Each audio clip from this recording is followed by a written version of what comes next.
Welcome to this journey of one of the most disturbing cases in recorded history in rural Vermont. Before we begin, I invite you to leave a comment about where you're watching from and the exact time you heard this story. We're interested in knowing where and at what times of day or night these documented accounts arrive.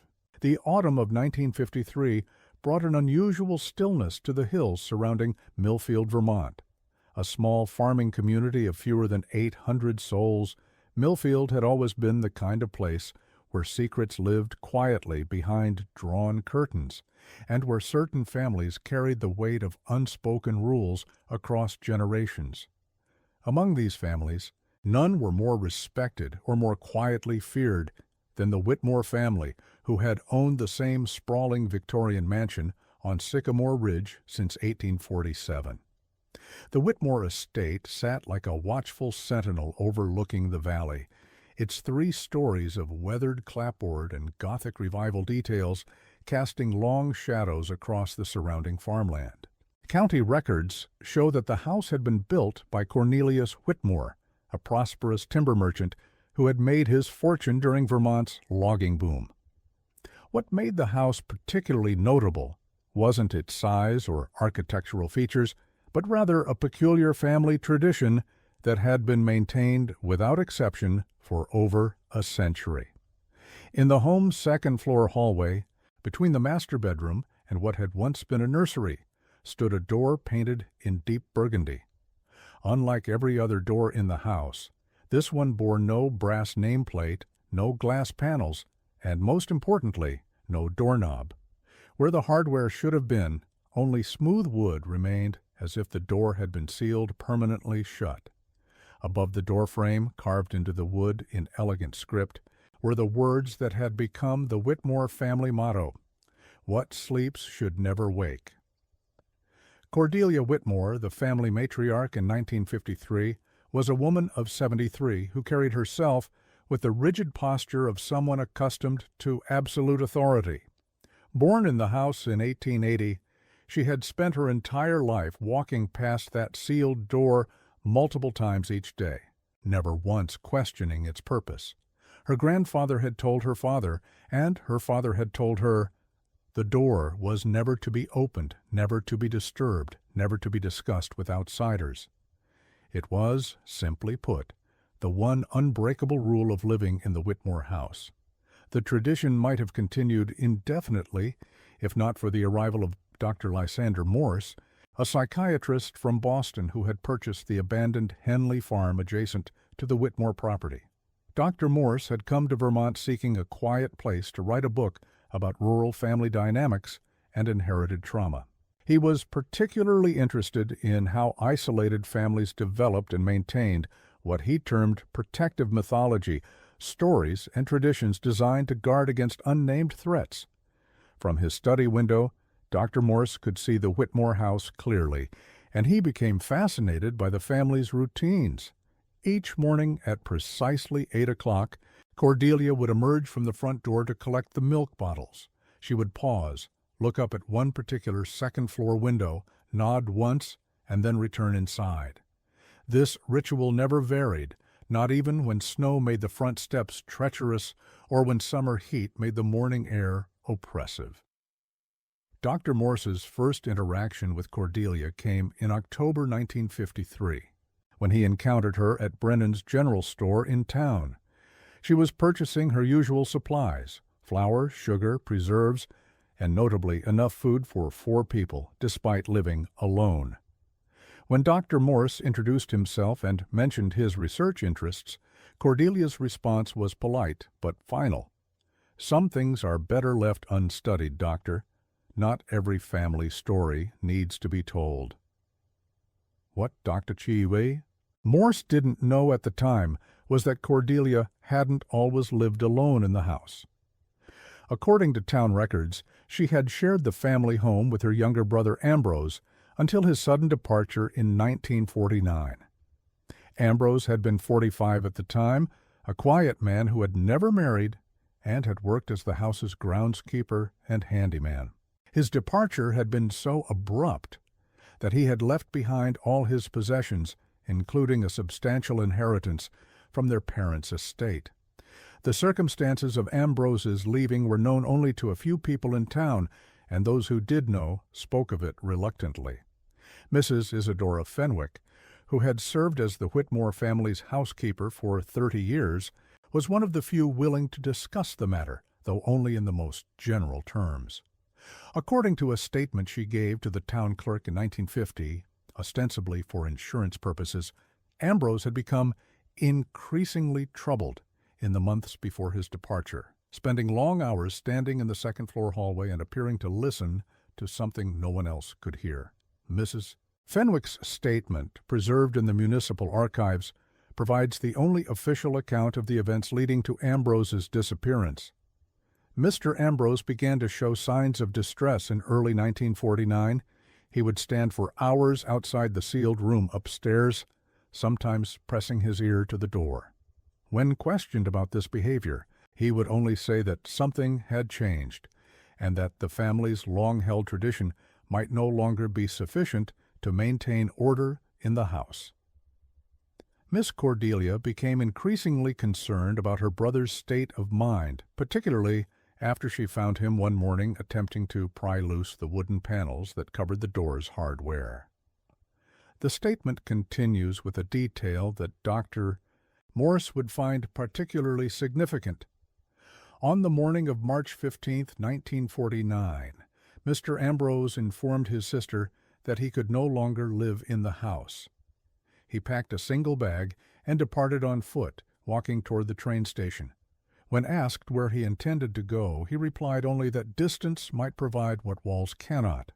Or, Miss Cordelia has received no communication from her brother since his departure. What made Ambrose's departure even more mysterious was the fact that he had been born in the Whitmore house, and, according to local residents, had never spent a single night away from the property in his entire 45 years of life.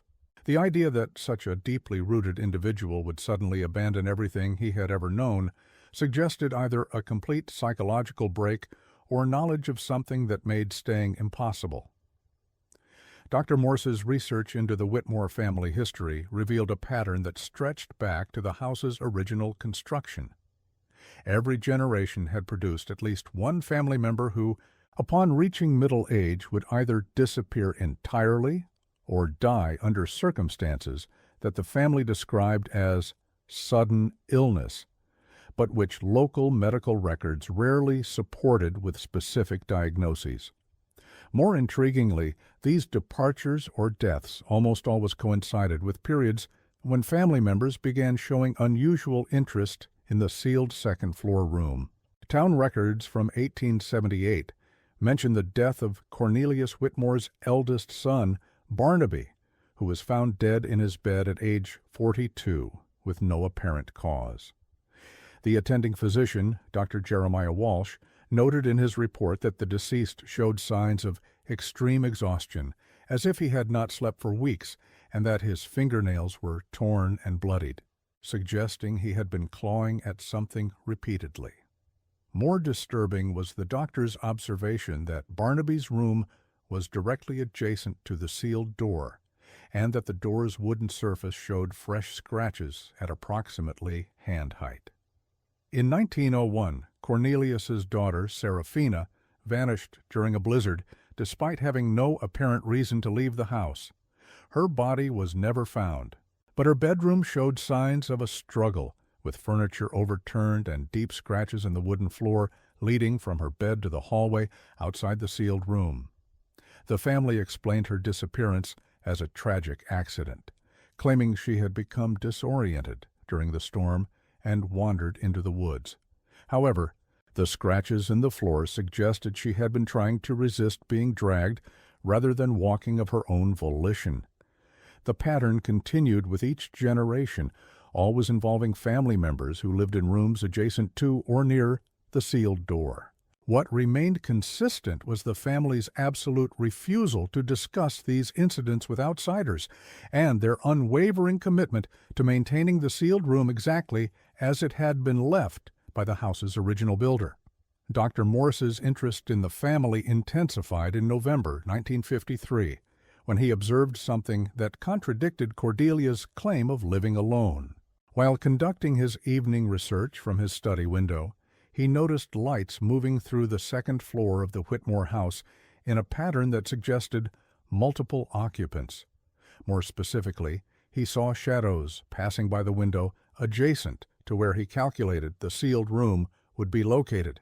The movements were too frequent and varied to be attributed to a single elderly woman going about her nightly routine. Intrigued by this discrepancy, Dr. Morse began keeping detailed notes of the activity he observed in the Whitmore house. His journal entries from November and December 1953 document an increasingly complex pattern of nocturnal activity that seemed to center around the second floor. On several occasions, he observed what appeared to be lengthy conversations taking place in the hallway, evidenced by shadows moving back and forth across the window for hours at a time. More disturbing were his observations of Cordelia's behavior during these episodes. Rather than participating in what appeared to be conversations, she seemed to be standing guard, positioning herself between the sealed door and whatever other presence existed in the house. Her posture during these vigils was described by Dr. Morse as that of someone preparing for a confrontation that might come at any moment. The mystery deepened in December when Dr. Morse encountered Cordelia during one of his rare trips to town for supplies. She appeared significantly older than she had just 2 months earlier, with pronounced weight loss and a tremor in her hands that hadn't been present before. When he inquired about her health, she deflected the question but made a comment that he recorded in his journal. "Some burdens become heavier with age, doctor. What was manageable for my father and grandfather may prove too much for an old woman living alone." The phrase "living alone" struck Dr. Morse as significant given his observations of multiple occupants in the house. When he gently pressed the matter, suggesting that she might benefit from having family members visit for support, Cordelia's response was immediate and firm. "The family members who remain understand their obligations. Those who could not fulfill their duties have found other arrangements." This statement, combined with the documented pattern of family disappearances, led Dr. Morse to formulate a theory that would prove both accurate and deeply unsettling. He began to suspect that the Whitmore family's tradition of never opening the sealed door was not merely superstition, but rather a very practical containment measure designed to prevent something specific from being released or discovered. His theory was supported by research he conducted at the Vermont Historical Society, where he discovered references to the original construction of the Whitmore house that had not been preserved in local records. According to documents from 1847, Cornelius Whitmore had insisted on several unusual architectural features, including walls that were significantly thicker than standard construction required, and a ventilation system that isolated one particular room from the rest of the house's airflow. More significantly, Dr.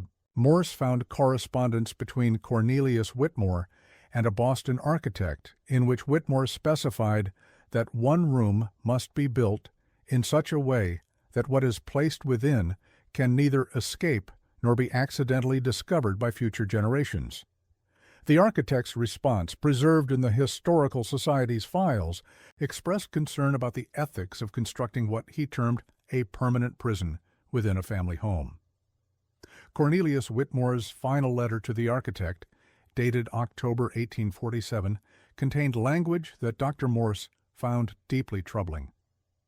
"The arrangements are necessary not for what I intend to place in the room, but for what is already there, and it must remain undisturbed. The house will be built around the existing situation, not despite it. Future generations of my family will understand their role as guardians, not prisoners." This correspondence suggested that whatever the sealed room contained had been present on the property before the house was built, and that the entire structure had been designed to contain and monitor it rather than to house a family. The implications of this discovery led Dr. Morse to reconsider everything he had observed about the Whitmore family's behavior patterns. In January 1954, Dr. Morse's research took an unexpected turn when he received a letter postmarked from Burlington, Vermont, but with no return address. The letter was brief and unsigned, but its contents provided crucial information about Ambrose Whitmore's fate. Dr. Morse, I understand you have been researching my family's history. I left the house on Sycamore Ridge nearly 5 years ago because I could no longer fulfill the obligations that come with living there. My sister continues to bear that burden alone, and I fear she may not have much time left. What our family has guarded for over a century is not a secret, but a responsibility. If that responsibility is not properly transferred before my sister's death, the consequences will extend far beyond our property lines. The letter continued with specific instructions. If you observe any changes in my sister's nightly routine, or if you notice that the light in the second-floor hallway remains on throughout the night for more than 3 consecutive evenings, you must contact the sheriff immediately. Do not approach the house yourself. Do not attempt to assist my sister directly. The situation requires official intervention and proper documentation, not individual heroics. The letter concluded with a warning that would prove prophetic. Our family has maintained its obligations through discipline and sacrifice. When that discipline fails, the burden will pass to others whether they understand it or not.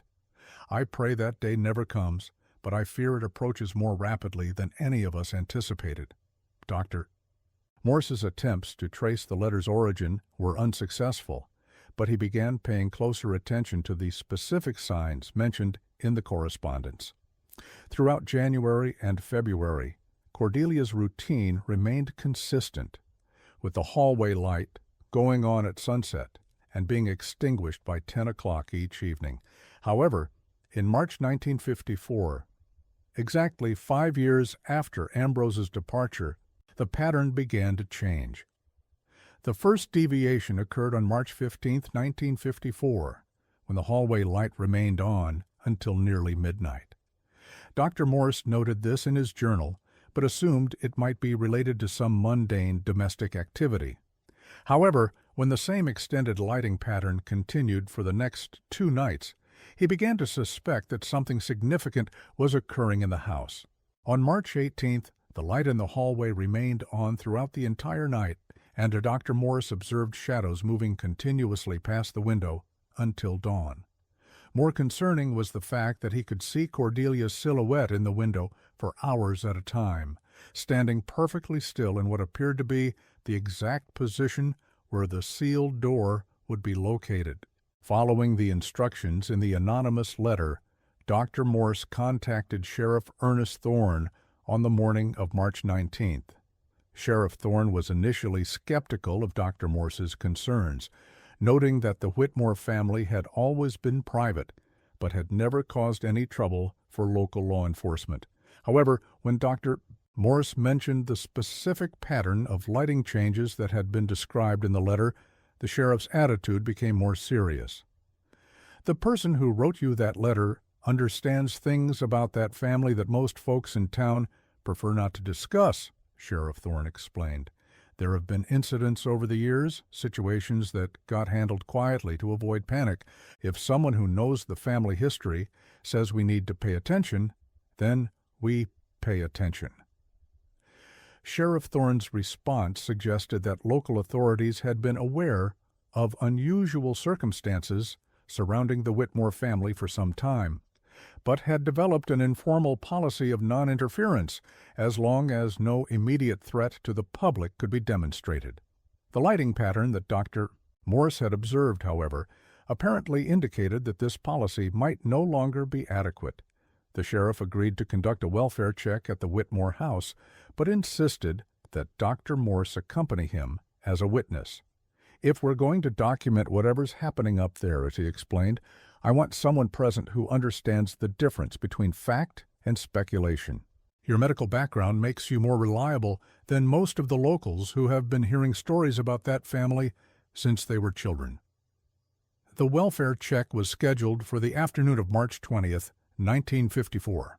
Dr. Morse spent the morning reviewing all his notes and observations, preparing what he hoped would be a rational explanation for the changes in Cordelia's behavior. He assumed they would find an elderly woman dealing with some combination of isolation, poor health, and the psychological burden of maintaining a family property that was too large for a single occupant.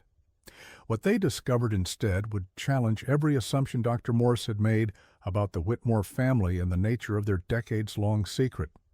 When Sheriff Thorne and Dr. Morse arrived at the Whitmore house on the afternoon of March 20th, they found the front door standing open, which was unprecedented in Dr. Morse's months of observation.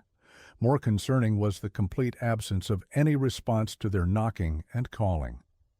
After waiting several minutes and receiving no answer, Sheriff Thorne made the decision to enter the house to check on Cordelia's welfare.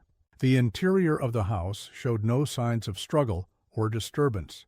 The ground floor rooms were meticulously maintained, with furniture arranged exactly as it appeared in photographs from decades earlier. However, the air throughout the house carried an unusual odor that Dr. Morse described as similar to the smell of old root cellars, but with an underlying sweetness that suggested organic decay. As they climbed the stairs to the second floor, both men became aware of a sound that seemed to come from within the walls themselves, a rhythmic scratching that moved from one location to another, as if something large was moving through hidden spaces behind the plaster. The sound was most pronounced in the area of the hallway where the sealed door was located. Cordelia Whitmore was found in the second-floor hallway, seated on the floor with her back against the sealed door. She was conscious and coherent, but appeared to have been sitting in that position for an extended period, possibly days. Her clothing was rumpled, and there were signs that she had been eating and drinking very little. Most disturbing was her insistence that she could not move from that specific position because someone needs to keep watch. When Dr. Morse attempted to persuade Cordelia to move to a more comfortable location, her response revealed the depth of her commitment to the family tradition. "You don't understand the responsibility, Doctor. This door has been sealed for good reason, and that reason hasn't changed. My grandfather sat here, my father sat here, and now it's my turn. When I can no longer maintain the watch, arrangements will be made for someone else to take my place." Sheriff Thorne's attempts to learn more about these arrangements were met with polite but absolute refusal to elaborate. Cordelia would only say that the family had procedures for situations where the current guardian could no longer fulfill their duties, and that those procedures had been developed over multiple generations to ensure continuity of purpose. More troubling was Cordelia's physical condition. Dr. Morse's medical examination revealed signs of severe sleep deprivation and malnutrition, but also something else, scratches on her arms and hands that appeared to have been made by fingernails, though not her own. The scratches formed distinct patterns that seemed too regular to be accidental, almost as if they had been made by someone attempting to communicate through physical marks. When questioned about the scratches, Cordelia's explanation was both matter-of-fact and deeply unsettling. When you spend enough time listening, you learn to understand different forms of communication. Some messages are easier to interpret than others. These marks tell me that patience is running thin, that old agreements may no longer be sufficient. Dr. Morse asked what kind of agreements she was referring to, but Cordelia's response only deepened the mystery. "The original agreement was made by my great-grandfather before this house was built. Each generation has honored that agreement by maintaining specific conditions and providing what was promised. However, what was promised initially was not meant to continue indefinitely. We have passed the point where the original terms should have been fulfilled." The implications of this statement were staggering. Cordelia seemed to be suggesting that her family had been bound by some form of long-term obligation that predated the house itself, and that this obligation was nearing some kind of conclusion or transformation. More disturbing was her implication that whatever terms had been agreed upon originally were no longer sufficient to maintain the status quo. Sheriff Thorne attempted to persuade Cordelia to leave the house, at least temporarily, so that her health could be properly assessed and restored. However, her response made clear that this was not a viable option. "I cannot leave this position until proper arrangements have been made for someone else to assume responsibility. The consequences of allowing the situation to remain unmonitored, even briefly, would extend far beyond this house and this family." When pressed to explain what these consequences might be, Cordelia's answer was chilling. "Some problems are solved by containment, Sheriff, not by resolution. My family has specialized in containment for over a century. If that containment fails, the problem becomes everyone else's responsibility, and they won't have the benefit of our experience in managing it." The conversation was interrupted by a sound that seemed to come from directly behind the sealed door, a rhythmic tapping that matched the pattern of scratches on Cordelia's arms. Her immediate response to this sound was to press her ear against the door and begin tapping back, using her knuckles to create a complex sequence of sounds that appeared to follow some kind of established code. Dr. Morse and Sheriff Thorne watched this exchange with growing unease, particularly when Cordelia's expression became increasingly troubled as the tapping from behind the door intensified. After several minutes of this communication, she turned to the two men with an expression of genuine fear that had not been present before. "The situation has become more urgent than I realized," she said. "The arrangements I mentioned will need to be implemented immediately, not gradually as I had planned. Sheriff, I need you to contact the state authorities and request immediate assistance. Dr. Morse, your medical expertise may be required, but not in the way you might expect." When Sheriff Thorne asked what kind of state assistance would be needed, Cordelia's response indicated that this situation had been anticipated and planned for at levels of government far beyond local law enforcement. "There should be a file in the state capitol labeled Whitmore Property Emergency Protocols. The file will contain specific instructions for managing a situation that local resources are not equipped to handle. The fact that such a file exists should tell you how seriously this matter has been regarded by people with more authority than either of you possesses." This revelation suggested that the Whitmore family's secret had been known and monitored by state authorities for an unknown period of time, and that contingency plans existed for whatever was currently developing in the house. The existence of such plans implied that the family's responsibility was not merely a private matter, but something that had been recognized as having potential public implications. Dr. Morse asked Cordelia to explain the nature of the threat that required such extensive preparation and monitoring. Her response provided the first clear indication of what the family had been guarding for over a century. In 1847, my great-grandfather discovered something on this property that should not have been disturbed but could not be destroyed. The decision was made to contain it rather than attempt removal, which proved impossible with the resources available at that time. The house was built specifically to maintain that containment using methods that were considered advanced for the 1840s, but which may no longer be adequate. She continued with information that challenged every assumption Dr. Morse had made about the situation. What was contained was not an object or substance, but a person, someone whose circumstances made normal social integration impossible, but whose complete isolation was deemed inhumane. The solution was controlled isolation, with family members serving as both guardians and companions. This arrangement has worked for over a century, but it was always intended to be temporary. The implications of Cordelia's explanation were staggering.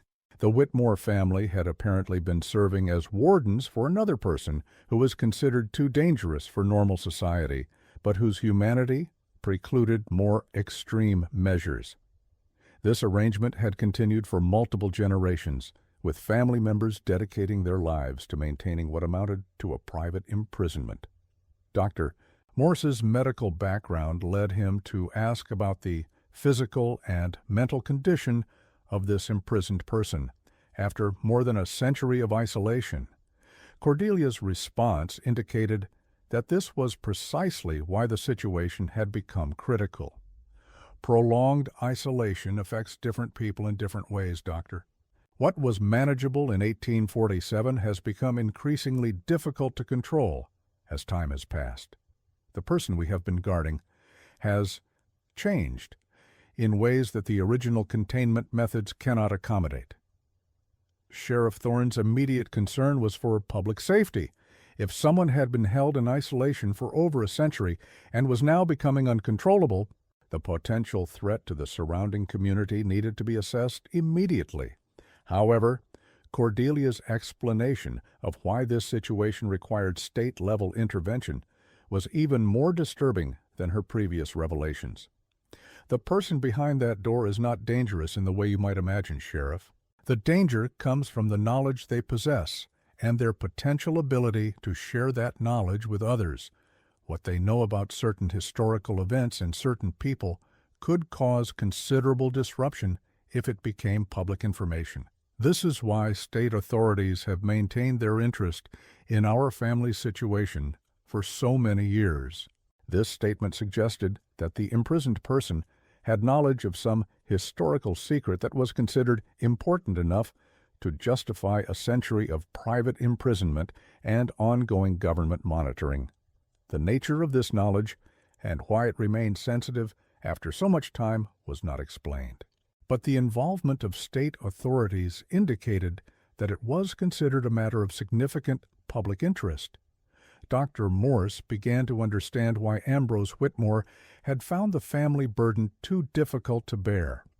Serving as a guardian to someone whose isolation was slowly driving them to madness would be psychologically devastating, especially when that responsibility was inherited rather than chosen. The knowledge that the arrangement was supposedly temporary, but had already continued for over a century, would make the burden even more difficult to accept. Cordelia's explanation of why immediate action was now required focused on the deteriorating effectiveness of the original containment methods. The sealed door was designed to prevent escape, but it was also designed to allow for communication and basic care. Over time, the person inside has learned to manipulate these communication methods in ways that compromise the security of the containment. What began as simple requests for food and companionship has evolved into more complex demands and threats. The scratching sounds that Dr. Morse had observed from his study window and the scratches on Cordelia's arms were apparently part of an increasingly sophisticated communication system that the imprisoned person had developed over decades of isolation. More disturbing was Cordelia's implication that this person had begun using this communication system to make threats of some kind. When Dr. Morse asked about the nature of these threats, Cordelia's response revealed the full scope of the dilemma facing the family. The threats are not violent, Doctor. They are political. The person inside that room claims to have information about specific historical events that certain people would prefer to keep private. They have indicated that if their situation is not improved, they will find ways to make that information public regardless of the consequences. This explanation clarified why state authorities maintained files on the Whitmore property and why the family's situation required such careful management. The imprisonment was not merely about containing someone who was dangerous, but about protecting historical secrets that remained politically sensitive even after more than a century. Sheriff Thorne contacted the state authorities as requested and was told that a special unit would be dispatched to the Whitmore property within 24 hours. In the meantime, he and Dr. Morse were instructed to maintain the status quo and avoid any actions that might destabilize the situation. The fact that such specific instructions were immediately available suggested that the state had indeed been monitoring the Whitmore family situation closely and had detailed contingency plans ready for implementation. The 24-hour waiting period proved to be insufficient. During the night of March 20th, Dr. Morse observed continuous lighting in the Whitmore house hallway and increased activity that suggested the situation was deteriorating rapidly. By dawn on March 21st, the scratching sounds from within the house were audible from outside the building, and Cordelia appeared to be in a state of extreme exhaustion. When the state authorities arrived on the morning of March 21st, they came prepared for a complex operation. The team included medical personnel, construction specialists, and what appeared to be government officials with authority that superseded local law enforcement. Dr. Morse and Sheriff Thorne were informed that their role in the situation had concluded, and they were asked to sign documentation acknowledging that they would not discuss what they had observed. However, Dr. Morse was permitted to remain as a medical observer when it became clear that Cordelia's health had deteriorated to a point where immediate intervention was required. What he observed during the next several hours would provide the final pieces of the puzzle that the Whitmore family had protected for over a century. The state team began by interviewing Cordelia about the specific methods used to maintain communication with the imprisoned person. Her answers revealed a complex system of signals, schedules, and protocols that had been developed and refined over multiple generations. More significantly, she explained that the person behind the sealed door had been gradually increasing their demands and had recently begun refusing to cooperate with established procedures. "They want the door opened," Cordelia explained, "not for escape, but to allow face-to-face communication. They claim that their health is deteriorating due to the lack of human contact, and they are threatening to begin making noise that would be audible to neighbors and passers-by. They also claim to have methods of communicating with the outside world that don't require leaving the room." This last claim proved to be particularly concerning to the state officials. When questioned about what methods the imprisoned person might have for outside communication, Cordelia's answer revealed that the containment had been less complete than originally intended. Over the years, they have managed to create small openings in the walls that connect to spaces between the floors. They claim to have been dropping written messages through these openings, and that some of those messages may have been found by people working on neighboring properties. The possibility that the imprisoned person had been communicating with the outside world without the family's knowledge represented a catastrophic failure of the containment system. If sensitive historical information had indeed been leaked through hidden messages, the political ramifications could extend far beyond the Whitmore property. The state team immediately began a systematic search of the areas surrounding the sealed room, looking for evidence of these hidden communication channels. What they discovered exceeded their worst expectations. The imprisoned person had indeed created an elaborate network of small openings that connected the sealed room to virtually every part of the house. And several of these openings extended beyond the house's walls to emerge in locations where messages could be dropped or retrieved by outside parties. More disturbing was the discovery of a cache of written messages hidden in the walls near these openings. The messages, written in a cramped but legible hand, contained detailed accounts of historical events that had never been officially documented. The contents of these messages were immediately classified, but Dr. Morse was told that they contained information that could significantly alter public understanding of certain aspects of American history. The decision was made to finally open the sealed door and confront the situation directly.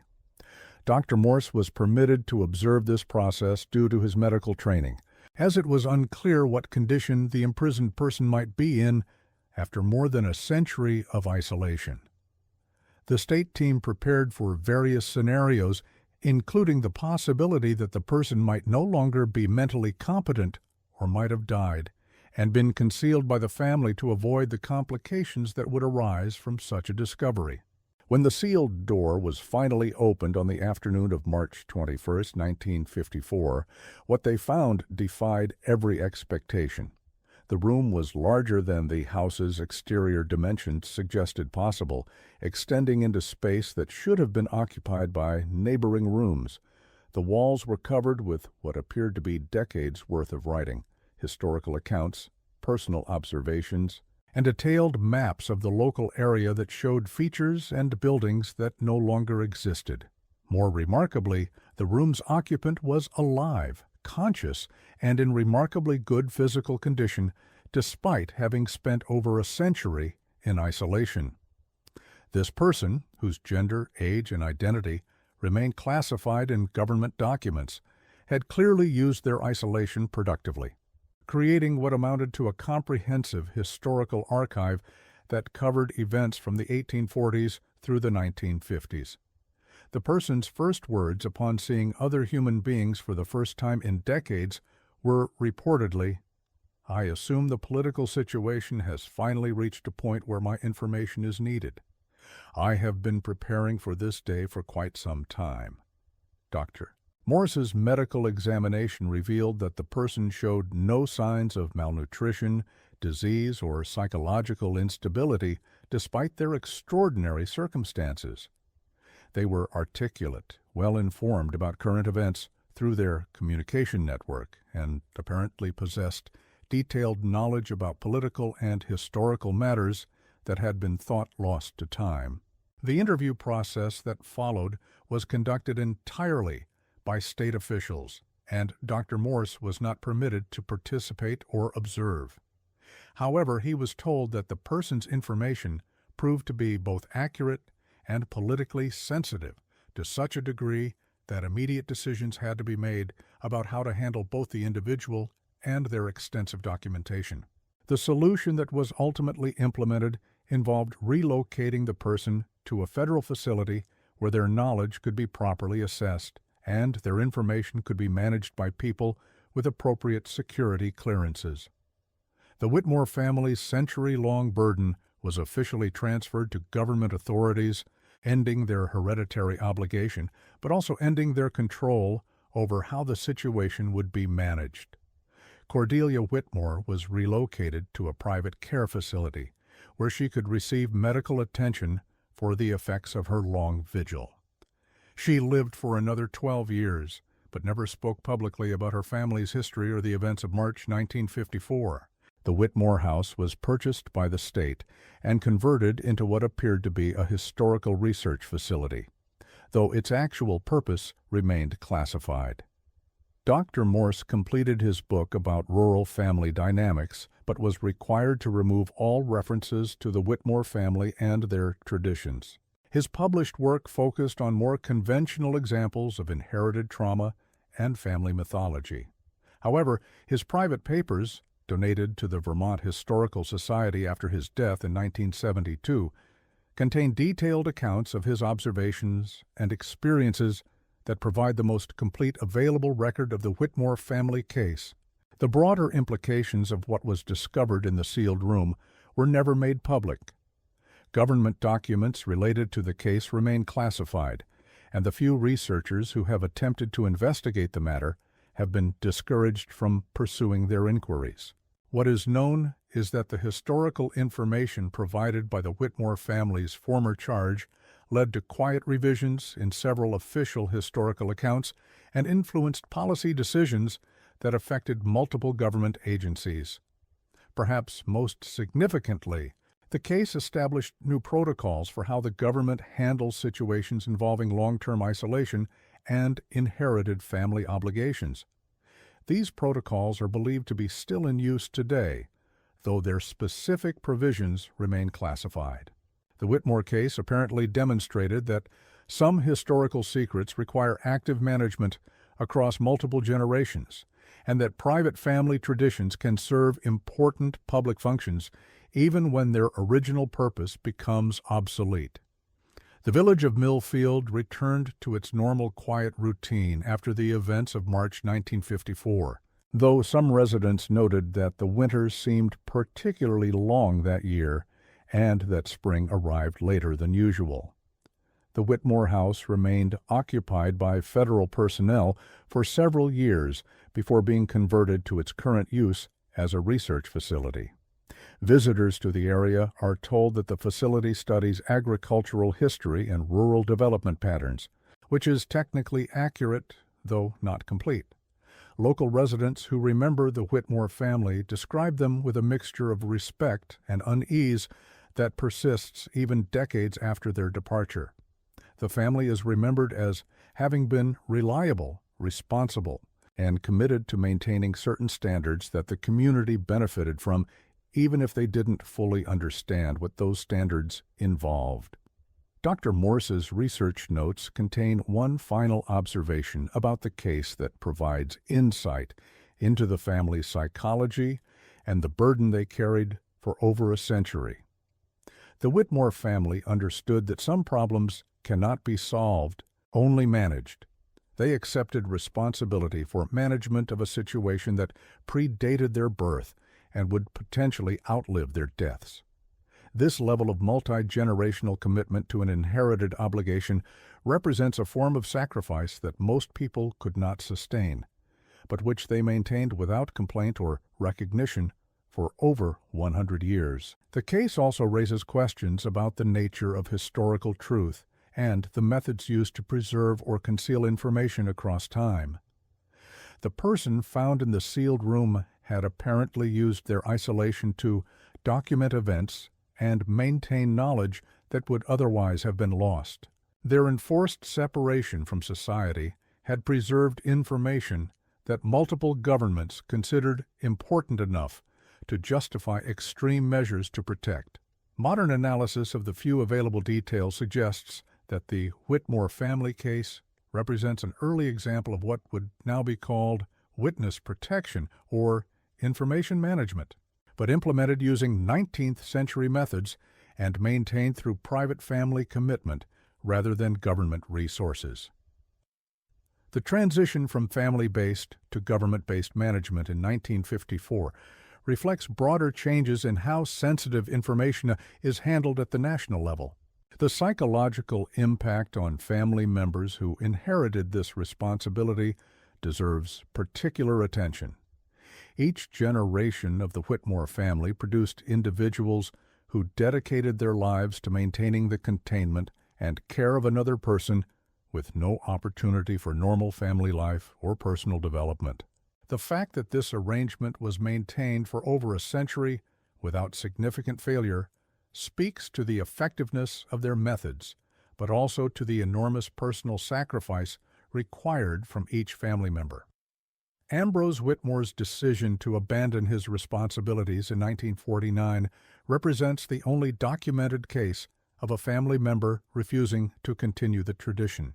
His departure coincided with what appears to have been a deterioration in the contained person's cooperation with established procedures, suggesting that the psychological burden on family members may have been increasing as the contained person became more demanding or manipulative over time.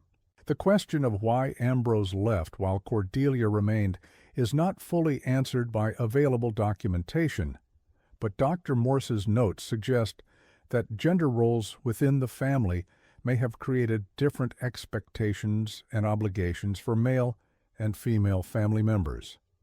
Cordelia appears to have accepted her role as a lifelong obligation, while Ambrose may have expected eventual freedom or rotation of responsibilities that proved not to be available.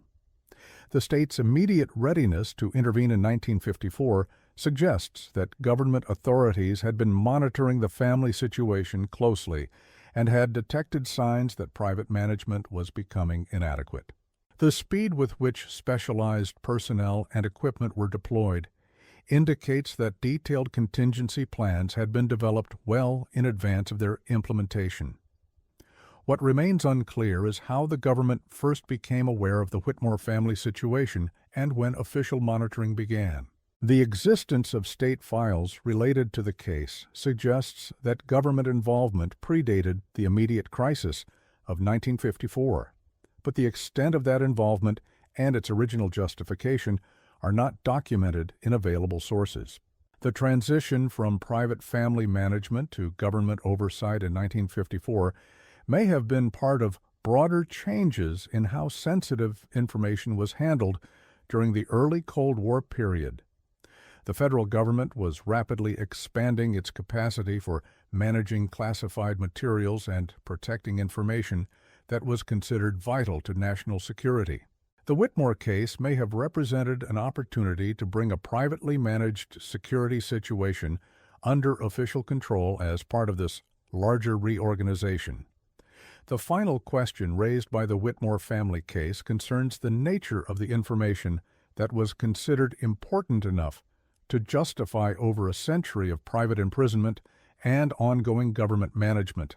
The fact that this information remained politically sensitive more than 100 years after the original events suggests either that it involved matters of fundamental historical importance or that it implicated individuals or institutions with continuing influence. Dr.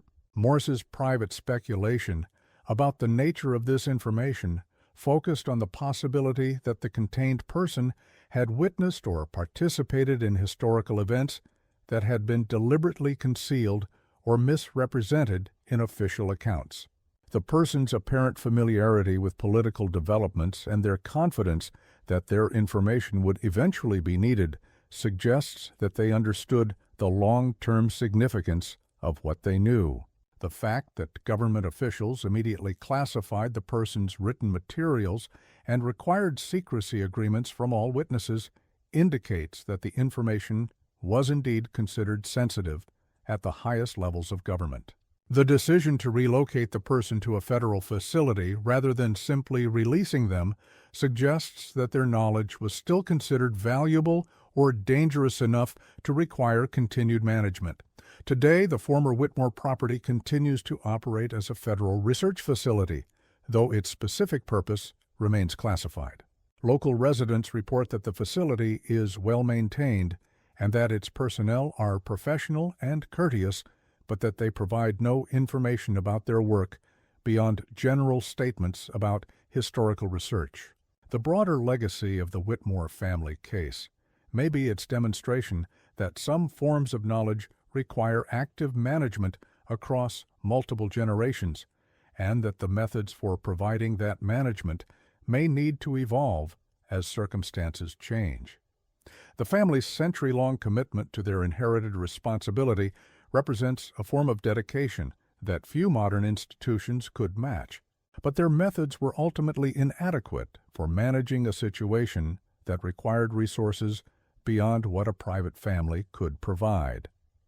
The case also illustrates the complex relationship between individual privacy and public security, particularly when information or individuals are considered too sensitive for normal social integration. The Whitmore family's solution of controlled isolation represented a compromise between humanitarian concerns and security requirements. But it was a compromise that required enormous personal sacrifice from multiple generations of family members. Perhaps most significantly, the Whitmore family case demonstrates that historical truth is often more complex and more carefully managed than public records suggest. The preservation of sensitive information across multiple generations requires institutional commitment and resources that extend far beyond what is visible in official documentation. The fact that such management continues to be necessary decades after the original events suggests that some aspects of historical truth remain too volatile for complete disclosure. In the end, the Whitmore family's motto, "What sleeps should never wake," proved to be less about supernatural dangers than about the recognition that some knowledge and some people are best kept separate from ordinary society. Their century-long commitment to maintaining that separation represented a form of public service that was both essential and invisible, protecting their community from complications they could not have understood or managed. The door that was never to be opened was finally opened, not because the family tradition failed, but because the situation had evolved beyond what private management could handle. The transition from family-based to government-based control represents not the failure of the Whitmore tradition, but its successful completion of a responsibility that had always been intended to be temporary.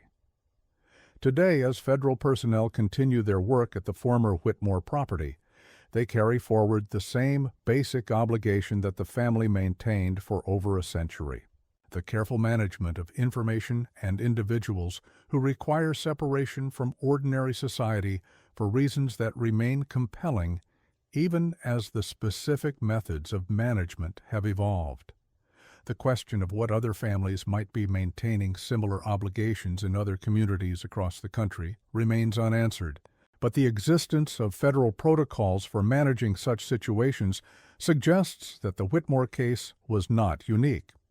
In rural communities where family traditions run deep and government oversight is limited, other forms of inherited responsibility may continue to operate beyond public awareness, protecting secrets and managing problems that official institutions are not equipped to handle. And in the quiet hills of Vermont, where winter shadows grow long and old houses hold their secrets close, residents occasionally wonder what other doors might be marked with warnings that some things should never be disturbed, and what other families might be carrying burdens that the rest of us will never fully understand.